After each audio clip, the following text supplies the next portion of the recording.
And the last speaker for today is Tobias Broger from FIND. He's the leader of the Biomarker task force. And he's talking about the Bm2 diagnostic, the one-stop shop for TB diagnostic biomarker evidence, quality, and R&D progress. Thank you, Daniela. Welcome to the TB biomarker jungle.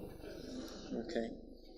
We have some host protein markers hiding in the bushes. We have the woods of hematology somewhere. We have a beautiful old lime tree in the top right corner, some mRNA hanging from the trees, and in the middle of everything, some beautiful looking streams of antibodies. And I ask myself, how can I ever make sense of this?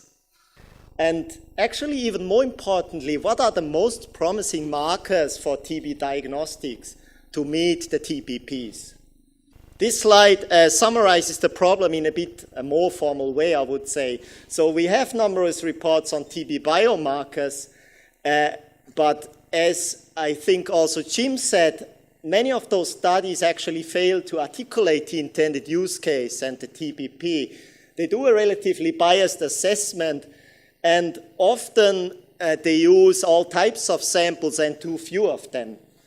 We have very limited independent confirmation and prospective validation for TB biomarker, limited knowledge and data sharing, and in summary, very, very limited translation into clinically useful tools. For example, probably the only real non-DNA TB biomarker today that is in the clinic is LAM. So we did three things together with the task force. One being we got biomarker experts together and defined a set of criteria to assess TB biomarkers along the pipeline. Secondly, together with McGill, we did a large systematic review to analyze the biomarker jungle. And then, in the end, we are now putting everything together in an online biomarker database, which we call Bm2Dx, which you find here on this flyer on the exits, and we invite you to pre-register so that you can have a look at it in roughly a month from now. Currently, Bm2Dx contains more than 4,000 publications, whereof 400, a little bit more than 400 are manually curated, describing more than 600 biomarkers and biosignatures, and soon we'll also add other disease markers to Bm2Dx.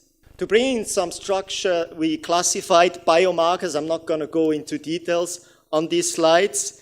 And even though the programming work is still ongoing, I invited Jack to give us a quick demo of what you can do with the database. Jack is from Blue Frontier. They did a lot of work in TB-connected diagnostics, and they are our software partner for Bm2Dx. Jack, please take over the stage. Well, thank you, Toby. So I'm going to try and demonstrate the value that Bm2Dx can bring to researchers, donors, diagnostic test developers by showing you like a small user journey through and two scenarios, basically.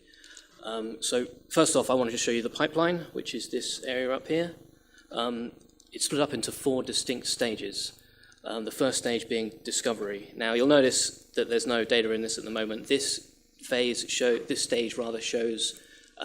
studies that only reported p-value data.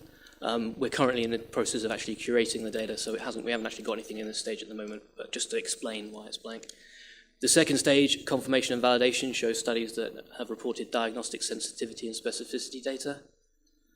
The third stage, clinical validation, here shows studies that have enrolled patients prospectively. And the final stage shows studies that have contain biomarkers that have been approved for clinical use by the WHO. So all throughout the system, you can filter all of the data that you're trying to see. At the moment, I'm filtering by high and medium clinical validity, which is why the data set is quite small. It was just to give you a good representation of what we're looking at, and then also patients enrolled, 99 to 5,000. I mean, you probably haven't got many that that high, but I thought it was a good bracket. Just to demonstrate how the filtering works, I'm going to filter by low overall risk of bias. I've tried to wow you a little bit with video, but it's a bit slow. And you can see that the studies, there are a lot fewer studies with low overall risk of bias. So the first scenario I'm going to show you is viewing a single marker. So everyone seems to be talking about LAM, so I'm going to show you LAM. So first off, you go to the biomarker page here and search for LAM. And then you can add it to your selected biomarkers. So clicking View up here will open it in a comparison view.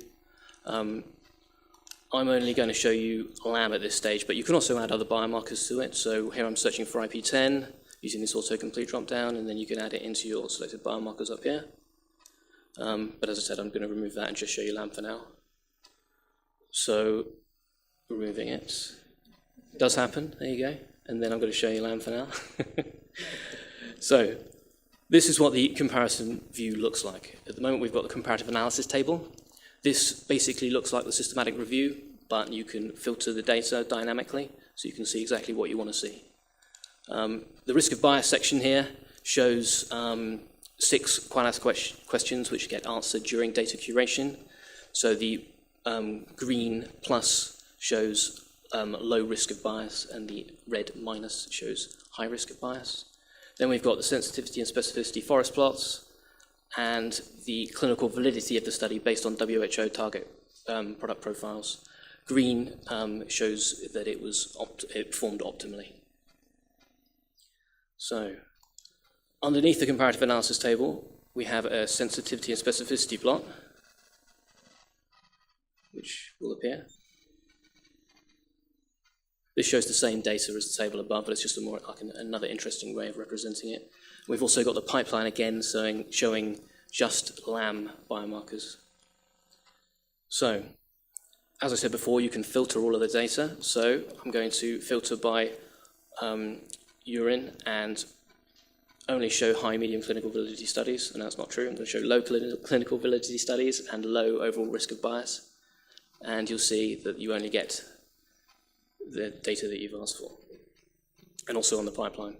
So you can actually click through the different plots, dots on the pipeline and on the sensitivity specificity chart, and it'll take you through to the relevant publication that you've been looking at, with just some breakdown of the information around the publication, and you can also see the risk of bias qual-ask questions which were entered, as I said before, when the data was curated. So that essentially shows you LAM, a single biomarker. So now I'm going to show you what it looks like to compare multiple biomarkers. So I'm going to go back to the filter bar, go to the biomarker category and show only VOC markers, which is volatile organic compounds, and then add all of them to the selected biomarkers.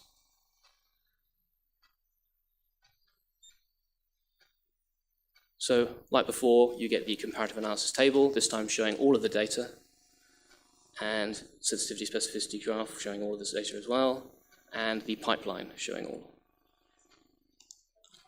So now I'm going to try and make a bit of a, that is the same page. Sorry, not quite sure what happened there. Okay, it looks like there's been a bit of an issue with this slide, and it was supposed to start at me filtering the data, but for some reason that hasn't happened.